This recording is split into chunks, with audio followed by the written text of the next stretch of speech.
I just want to ask each of you, where do you think relations between the communities that you work in and the police stand at this point in Chicago?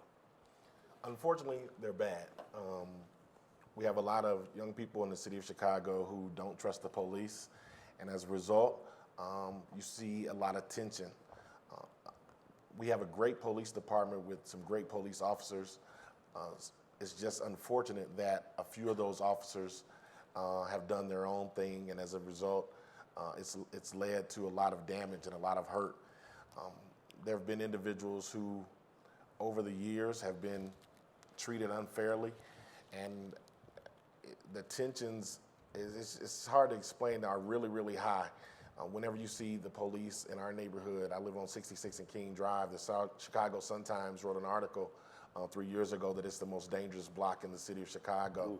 And when you see police in the area and you have individuals in the area, it causes just a very tense, a very, very tense situation. Yeah, I agree. They're not good at all. I don't think they've been good for years. I think what's been happening lately, both nationally and locally with the police and police shootings, has it just exacerbated those tensions to like an unimaginable point.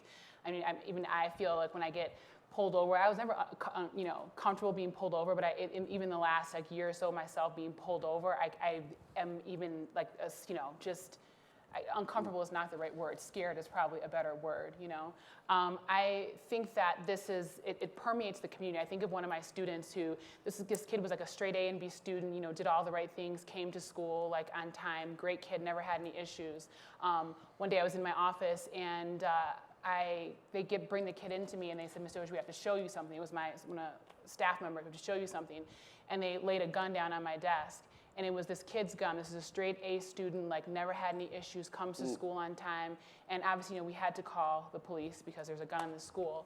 But when I asked him, I told everybody to leave my office, and I asked everyone to leave. I said to him, I was like, "What happened? Like, why? What are you doing? This is not that kid, And he was like, I didn't feel safe. I didn't know how to get from my house to school and be safe." That's a failing of a whole bunch of systems, but also if you knew the community in which I worked, there's police all up and down that area, but the child didn't feel safe. And so I think there's to say that the relations are not good is an understatement. But I still think there is hope, and I think there are things that can be done.